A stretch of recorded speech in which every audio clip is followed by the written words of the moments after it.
어머니 리브가입니다. 오늘 마더스데이예요. 해피 마더스데이.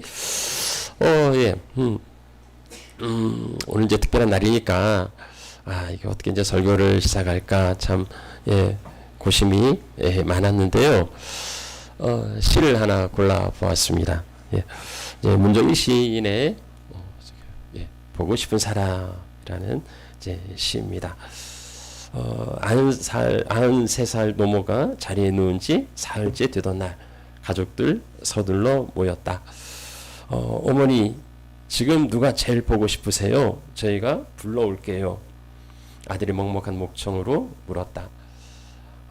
노모의 입술이 잠에서 깬 누에처럼 잠시 꿈틀댔다. 엄마. 93살 아이가 해 떨어지는 길목에서 멀리 간 엄마를 찾고 있었다. 93살 노모에게도요 엄마가 있었지요. 그 엄마는 존재의 근원이기에 생의 말미까지도 언제나 그리움의 대상입니다. 그것을 김초의 시인은요 어머니라는 그 시에서 이렇게 노래합니다. 한 몸이었다. 서로 갈려 다른 몸 되었는데 주고 아프게 받고 모자라게 나눌 줄 어이 알았으니 쓴 것만 알아 쓴 줄 모르는 어머니 단 것만 익혀 단 줄 모르는 자식 처음대로 한 몸으로 돌아가 서로 바뀌어 태어나면 어떠하리. 하지만 다시 태어난다는 건 불가능한 일입니다. 그러니까는요, 만약 여러분 중에 어머니가 살아계시는 축복을 누리고 계신다면 바꿀 수 없으니 지금이라도 조금이라도 한번 바꿔보시면 어떻겠나 싶습니다. 오늘 마더스데이 우리 어머니의 날에 더욱 그리하면 좋겠습니다. 김초의 시인은 죽어도 아파하는 사랑, 쓴 것만 알아서 쓴 줄 모르고 자식의 아픔을 떠안고 행복만을 주려는 사랑을 노래하는데요. 우리는 그 사랑을 오늘 본문의 리브가에게서 만나보실 수 있습니다. 자, 오늘 마더스데이 우리가 함께 살펴볼 인물은 리브가, 영어 이름 레베카죠.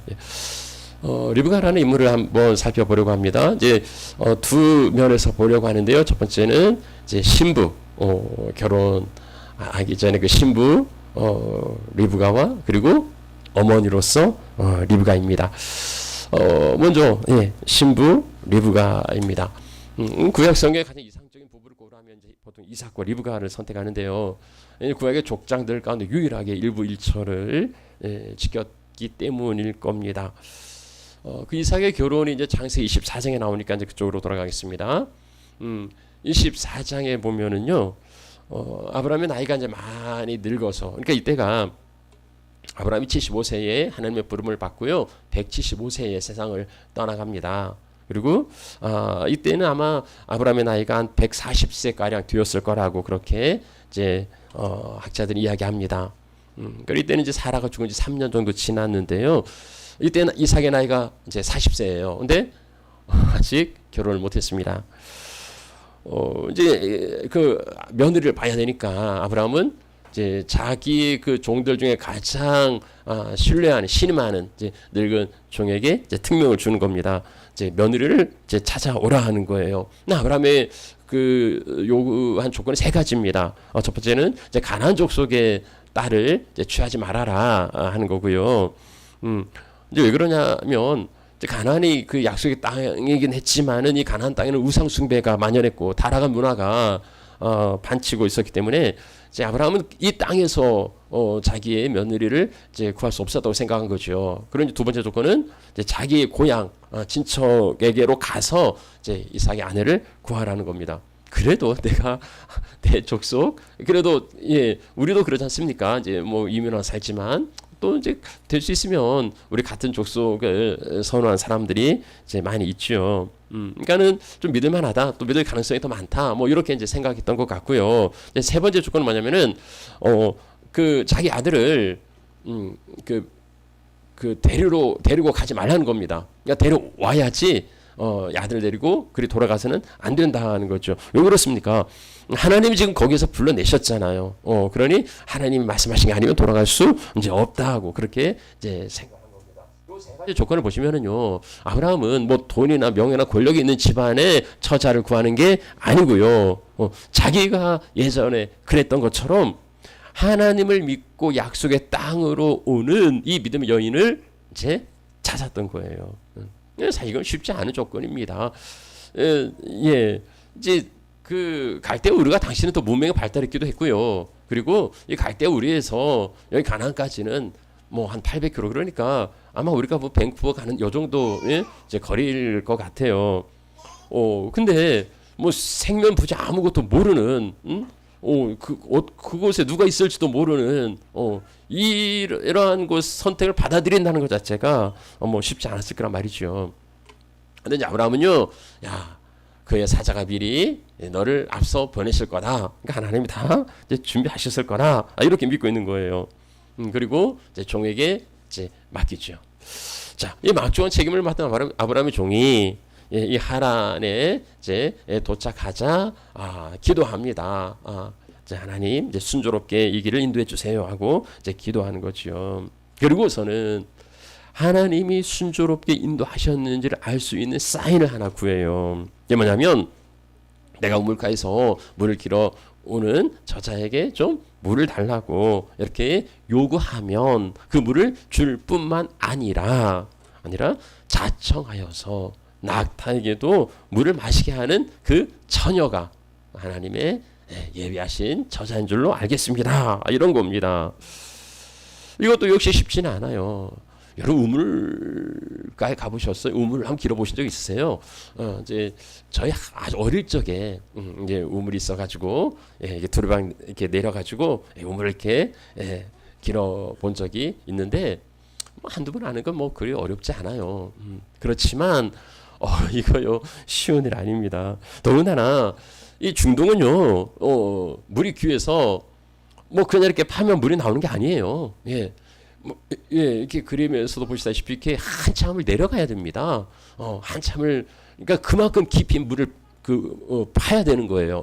한참을 내려가서 거기서 또 우물을 길어 가지고 또 한 10여 미터 되는 이걸 다시 올라오는 거 이건요 쉬운 일이 아닙니다.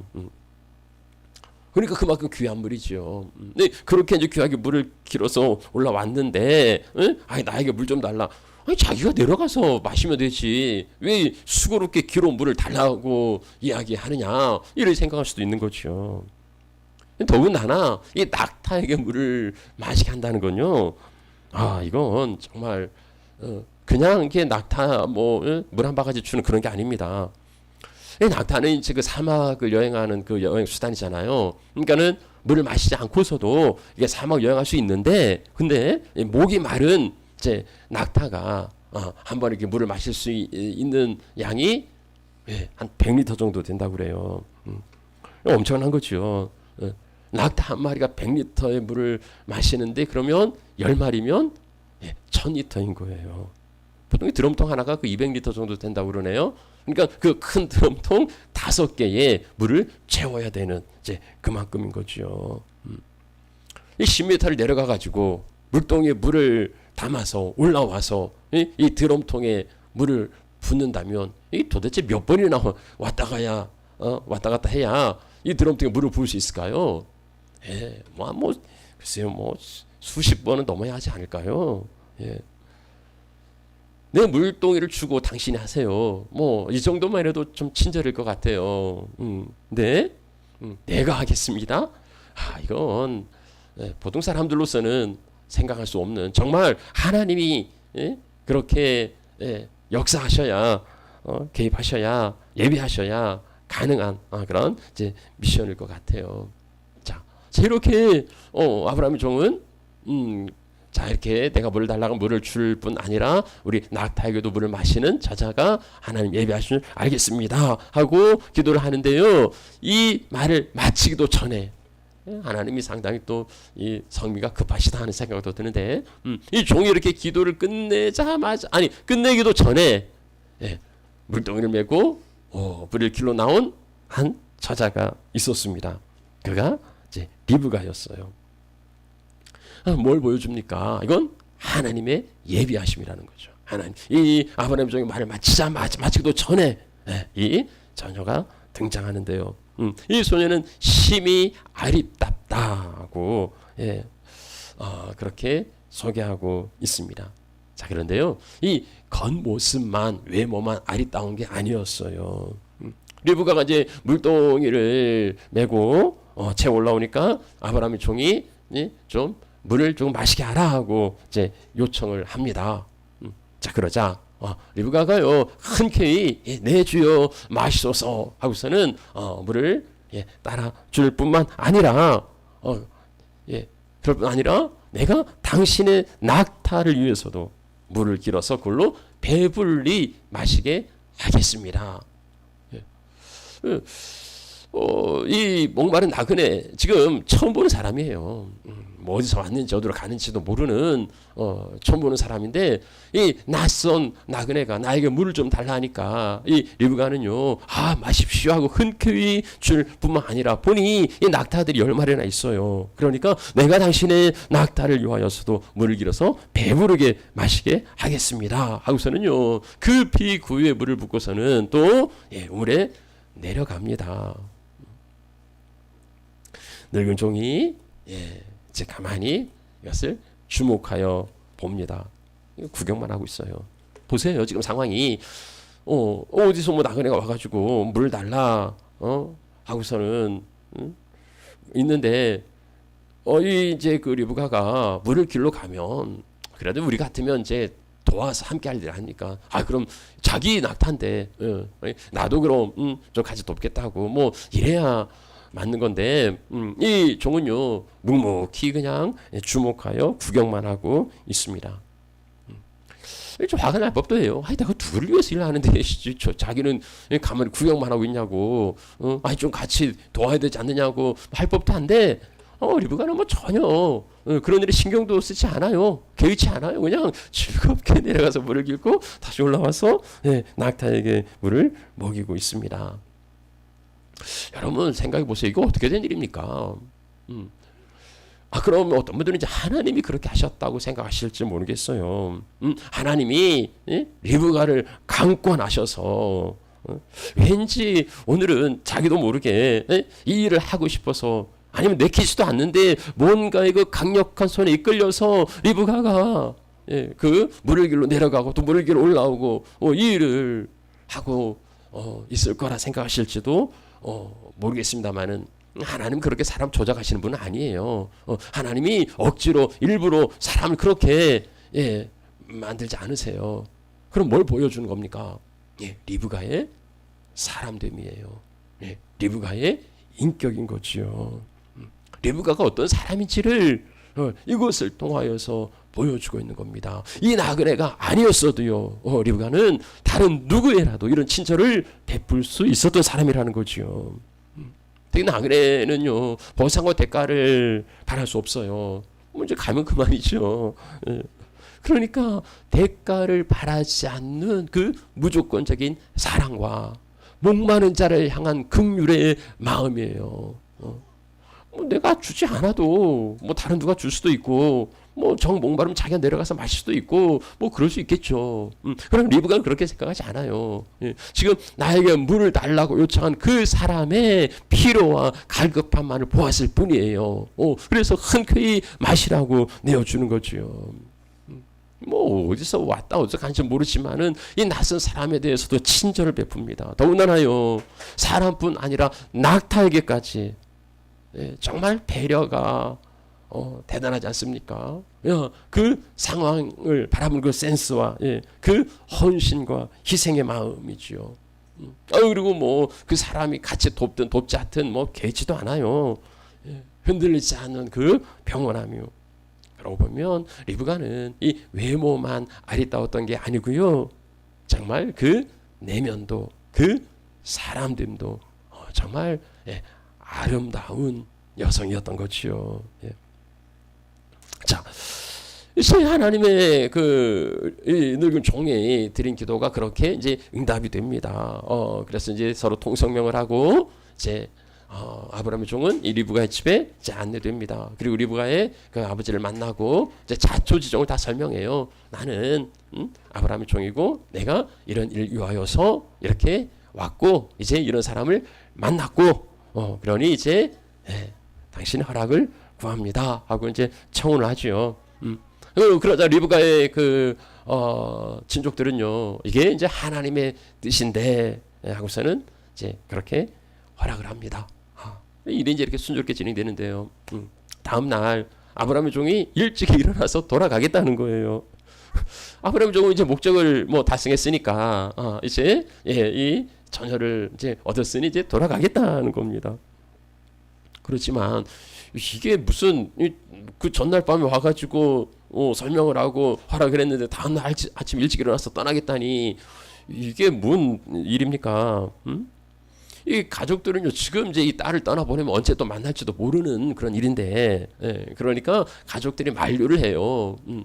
그래도 한 열흘은 머물고 우리에게도 시간을 줘야 되지 않겠느냐고 하는데 아브라함이 조금 막무가내입니다. 지금 가야 되겠다는 거예요. 그러니까 이제 리브가에게 물어요. 어떻게 하겠냐? 한 리브가가 가겠다 하고 결단합니다.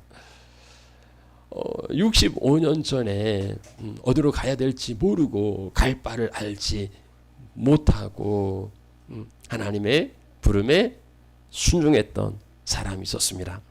그가 아브라함이지요. 그리고 아브라함의 며느리가 될 리브가도 아브라함처럼 거기 뭐가 있는지 모르지만 그러나 그 말만 믿고서 아브라함처럼 결단하고 순종합니다. 그런 어떤 그 아브라함과 통하는 이런 맥락이 있는 거죠. 리브가의 가족들이 아쉬움 속에 그녀를 떠나보냅니다. 그리고 이렇게 축복하지요. 우리 누이여 너는 천만인의 어미가 될지어다. 내 씨로 내 원수의 성문을 얻게 할지어다. 천만인의 어머니가 되기 위하여서 믿음의 가문에 들어갑니다. 여기 이제 축복과 비슷한 축복을 우리가 창세기에서 볼 수 있는데요. 그 뭐냐면 아브라함이 이삭을 바친 후에 하나님께로부터 받은 축복이에요. 거기에서도 내 씨가 그 대적의 성문을 차지하리라는 복이 있습니다. 자, 그러니까 이 복이 아브라함에게 주신 복이 리브가에게 주신 복과 또 통하는 게 있는 거예요. 성경에 무엇을 보여주려는 겁니까? 그 시아버지의 그 며느리 바담 아람을 떠나서 가나안에 들어가는 이 리브가의 모습이 마치 그 65년 전 창세기 12장에 가나안을 향해 가는 아브라함의 모습과 닮아 있다는 겁니다. 그러니까 아브라함의 축복이 고스란히 리브가를 통하여서 이루어질 것을 그 언약의 계승자임을 우리는 여기서 확인할 수 있는 거예요. 자, 우리가 두 번째로 찾아보려는 건 뭐냐면은요, 그 어머니로서 리브가입니다. 리브가가 이삭과 결혼합니다. 천만인의 어머니가 될 거란 축복을 받았는데, 리브가 역시요, 시아버지 아브라함과 사라처럼 자식을 얻지 못했습니다. 이삭이 40세에 결혼을 해요. 그럼 몇 년 동안 자식이 없었느냐면 20년이에요. 60세에 이제 그 아들을 낳거든요. 아브라함이 몇 년을 기다렸습니까? 아브라함 75세에 부름 받아서 100세에 아들을 낳아요. 25년을 기다린 거죠. 그의 아들 이삭도 40세에 결혼하고 60세에 쌍둥이를 얻습니다. 20년 동안 기다린 거예요. 그만큼 참 귀한 자식들이죠. 근데 이번에는요, 이 리브가의 그 대중에서 이 두 쌍둥이 형제가 아들들이 서로 싸우고 있는 거예요. 그냥 태동이 느껴진 정도가 아니고 뱃속에서도 막 치고받고 이게 싸움이 일어난 거죠. 그래서 이게 어떻게 된 일입니까? 이거 어떻게 해야 됩니까? 하고 하나님께 묻습니다. 그래서 여호와께서 하나님께서요 리브가에게 이게 어찌된 일인지를 말씀해 주세요. 그게 뭐냐면 네 대중에는 그 두 국민이 있다고, 두 백성이 있다고, 두 민족이 있다고. 그래서 그 민족이 나눌 건데, 근데 큰 자는 어린 자를 섬길 거다 하는 거예요. 큰 자가 어린 자를 섬길 거라. 이 이야기를 뭐 리브가가 혼자만 간직했는지, 아니면 이삭에게 말을 했는지, 아니면 이삭이 듣고서도 그냥 귀담아 듣지 않았는지 그건 뭐 모르겠는데요. 이후에 이제 태어난 게 형이 에서, 동생이 야곱이에요. 자, 근데 이게 또 참 이삭의 사랑은 형에게로 향하고 리브가의 사랑은 동생 야곱에게로 향합니다. 그게 참 왜 그러는지, 근데 그 이유가 조금 어처구니 없긴 해요. 뭐냐면 에서는 야곱은 아니죠, 누구죠? 이삭은 이삭은 형 에서가 사냥한 그 고기를, 그 음식을 좋아해서라고 말해요. 이삭에게 식탐이 좀 있었나 봐요. 그 에서가 사냥한 고기를 좋아했기 때문에 에서를 좋아했다 하고 말합니다. 자, 그런데요, 이 이삭과 또 에서는 또 통하는 면이 있어요. 이 뒤에 나오는 사건은 뭐냐면 이제 파죽 사건이에요. 파죽. 그러니까는 에서가 사냥하고 돌아와가지고 너무 허기졌습니다. 근데 이제 동생이 파죽을 쓰고 있어요. 그러니까는 그 좀 한 그릇 달라고 하니까 동생이 뭐 진담인지 농담인지 뭐 형의 장자권하고 좀 바꾸자 하니까 옛다 뭐 그까지 뭐 장자권 뭐 무슨 필요냐 하고서는 그렇게 팔아 넘겨요. 그러니까 에서에게도 동일하게 이런 그 음식에 대한 이런 그 식탐이 있는 거 보면 그 아버지나 그 큰아들이나 좀 이런 면이 있는 것 같아요. 묘하게 통하는 부분이 있는 거죠. 자, 근데 이후에도 보시면은요, 이삭이 그의 아들 에서에게, 이삭은 에서를 자기 아들이라고 불러요. 리브가가 그의 아들 야곱에게, 리브가는 야곱을 또 자기 아들이라고 불러요. 이건 결국 정상적인 가정이라고 참 보기는 이제 어려운 부분이 있는데, 이삭이 그런 이유는 이제 뭡니까, 에서의 그 사냥 음식 때문에. 그러면 리브가는 왜 야곱을 그렇게 했을까요? 리브가는 들었거든요. 큰 자가 작은 자를 섬기리라.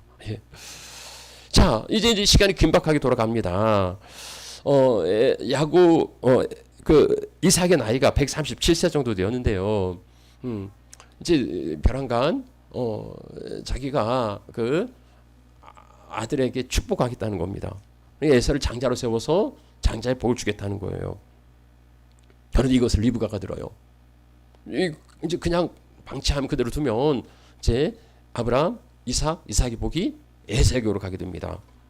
그러니까 리브가가 이제 본격적으로 그 장자의 축복을 가로채기 위해서 이제 작전을 세워요. 이건요, 전적으로 리브가의 그 계획이었고, 리브가의 생각이었고, 리브가의 실행이었습니다. 야곱은 그냥 따라가기만 한 거예요. 오히려 야곱은요, 이 좀 소심한 면이 있어요. 아니 그렇게 하면은 아버지가 모르겠냐고. 아버지가 분명 알 텐데, 아버지가 그럼 노발대발하고서 무슨 복은커녕 저주를 받을 거라고 이렇게 이제 망설이는데, 리브가는요, 엄마잖아요. 그 결단력, 그 추진력 아주 뭐 분명합니다. 리브가가 이렇게 말해요. 내 아들아, 너의 저주는 내게로 돌리고 너는 내 말을 따르라.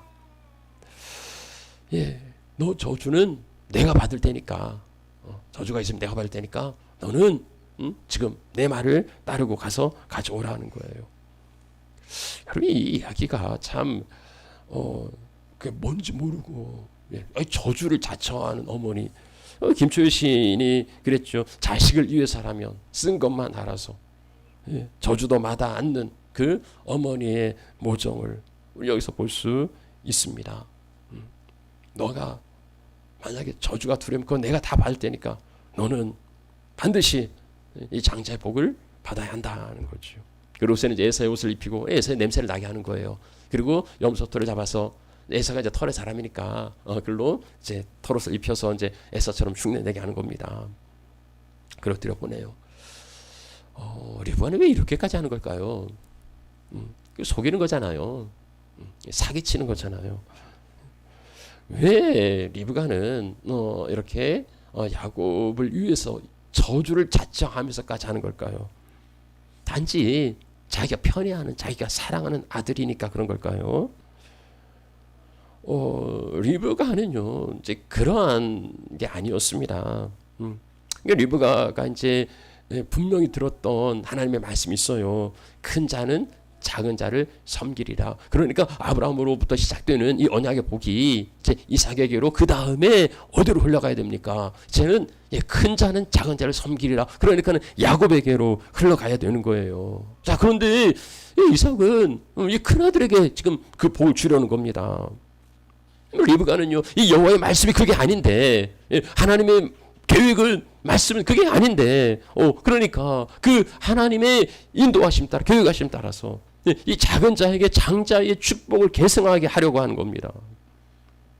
근데 우리가 또 한편 생각해 보면 지금 당사자들은 아무것도 모르고 있는데 이 지금 외부 사람들이 이러고 있는 거 아닌지 에서가 좀 억울한 면이 있지 않는가 이렇게 생각하실지도 모르겠습니다.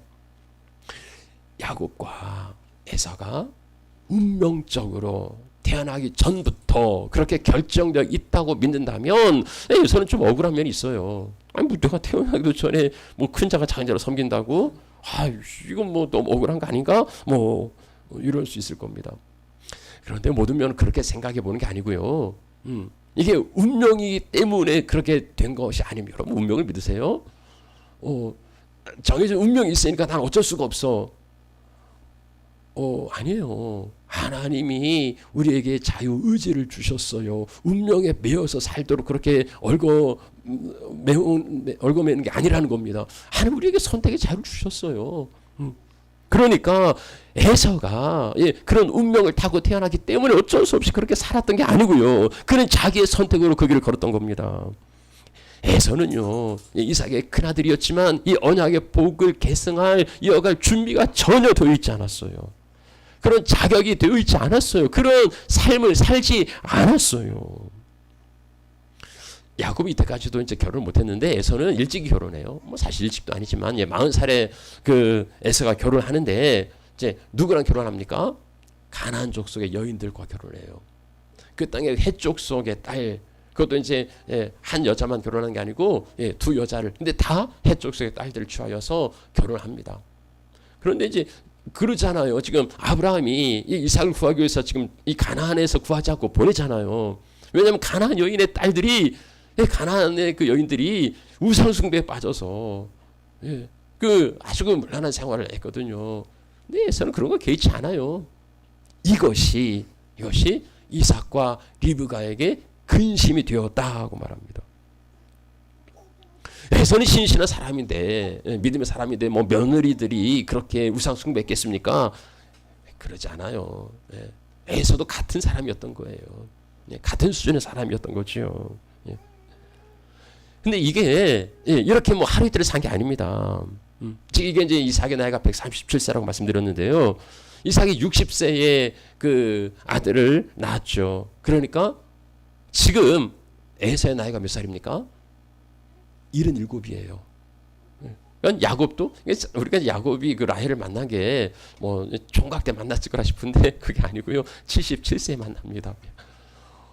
77세면은요. 아까 에사가 40세 결혼해요. 37년을 결혼 생활을 하는데 37년을 한결같이 그 부모였던 이삭과 리브가의 마음이 근심이 되었고 속썩인 아들이었던 거죠. 그러니 이런 에서가 장자의 축복을 이어받으면 어떻게 될지는 이건 뭐 뻔한 일이에요. 너무 뻔한 일입니다. 하나님께서도요 야곱을 그 사랑하고 에서를 미워했다고 그렇게 말씀하는데 하나님마저도 뭐 편애했겠습니까? 아니 하나님도 그렇게 막 누구는 사랑 누구는 미워 그랬겠어요. 그런 게 아니고 에서를 뭐 미워했다고 말씀하시면 사실 에서보다는 에서의 그릇된 행실들이죠. 예. 에서의 그 뭐 그릇된 행실들을 미워할 수밖에 없죠. 자 그런데요. 예. 이 이삭의 판단대로라면 이 장자의 명분과 축복이 에서에게로 흘러갔을 거고 그 망령된 자라는 그 에서가 장자의 복을 받았다면 그걸로 끝나는 거예요. 아브라함, 이삭 그리고 에서 그걸로 끝. 그 다음에 더 이어질 건 없어요. 그 그릇된 물줄기를 자기의 온몸을 바쳐서 그것을 야곱에게로 바꾼 사람이 저주가 올지라도 내 것을 감하겠노라고 바꾼 사람이 바로 그 어머니 리브가였던 거죠. 예, 리브가는 정말 큰 일을 감당했던 겁니다. 자 그러면 이 리브가의 거짓과 속임은 용납될 수 있는가? 내가 저주는 내가 받겠다고 자청하는데 그건 그대로 그냥 없었던 일로 그렇게 지나갈 수 있을까? 이 리브가 용기 있는 결단으로 언약의 복이 아브라함과 이삭 그리고 이제 야곱으로 흘러가게 되었는데요. 그러나 그 대가는 고스란히 리브가가 감당해야 했습니다. 리브가가 뭐 탐욕을 위해서 뭐 이게 욕망을 위해서 버린 건 아니지만 그럼에도요 그 엄청난 대가는 고통으로 다가왔습니다. 에사가 이제 분노해서 자기 동생 죽이려고 그러지요. 그러니까 이 야곱을 자기 그 친정으로 보냅니다. 아브라함이 그랬던 것처럼 이제 이삭이 지금 총각이니까 야곱이 총각이니까 이제 야곱이 결혼을 해야 돼요. 그러니까 가서 그 땅에 처녀를 이제 찾아오라는 거죠. 사실 리브가는요 이게 며칠이면 될 줄 알았어요. 지금 너무 지금 에사가 지금 분노해서 뭐 길길 이렇게 뛰고 있는데 며칠 지나면 분노가 사그라들지 뭐 그렇게 되겠나 이제 싶었던 거죠. 그러니까 몇 날 되면 이제 가서 야곱이 신부감을 데리고 와서 이제 다시 살 줄 알았습니다. 근데 야곱은요 몇 날로 돌아오지 못했어요. 야곱이 라반의 집에서 몇 년을 지냅니까? 20년을 지내요. 그리고 돌아왔을 때는 그 어머니 리브가가 세상에 없었습니다. 성경 리브가의 죽음에 대해서 언급하고 있지 않아요. 근데 이게 특이한 게 뭐냐면요. 리브가의 죽음은 이야기하지 않는데 리브가의 유모의 죽음에 대해서 말하고 있어요. 무엇을 말합니까? 이제 나중에 그 야곱이 회고하면서 리브가가 자기 열조들과 함께 그 막벨라 굴에 장사되었다고 이제 그렇게 이제 증언하긴 합니다. 리브가의 죽음에 대해서도요 어느 누구도 애도하지 않았다는 거예요. 그만큼 리브가의 죽음이 기록되지 않을 만큼 그냥 흘러간 그냥 시간들이었던 거죠. 생각해 보세요. 야곱을 떠나 보낸 후에 리브가의 말년이 어떠했을까? 이삭 그리고 그의 큰아들 에서가 결혼한 이방 며느리들 뭔가 다 통하는 면이 있어요. 어떤 그 결이 있어. 그에 비하면 리브가는 전혀 다른 인물이죠. 남편에게도 큰아들에게도 그리고 며느리에게도 리브가는 사랑받거나 인정받지 못했을 거예요. 어쩌면은 냉대와 구박을 받았을지도 모르겠습니다. 그 죽음에 대한 언급도 없는 거 보면은 그렇게 애도 받지 못한 죽음으로 지났을 거예요. 리브가는 내 아들아, 네 저주는 내게 돌리라고 이야기했는데 그게 뭐 무슨 뜻인지 알고 했는지 모르지만은 그가 이 일을 버리고 감당해야 될 고통은 너무나 큰 거였습니다. 그러나 리브가의 그 결단이 없었더라면 어떻게 되었을지 우린 참 생각만 해도 아찔하지 않겠습니까? 자기의 온몸을 바쳐서 그 물주기를 돌렸던 천만인의 어머니 그가 리브가였던 거지요.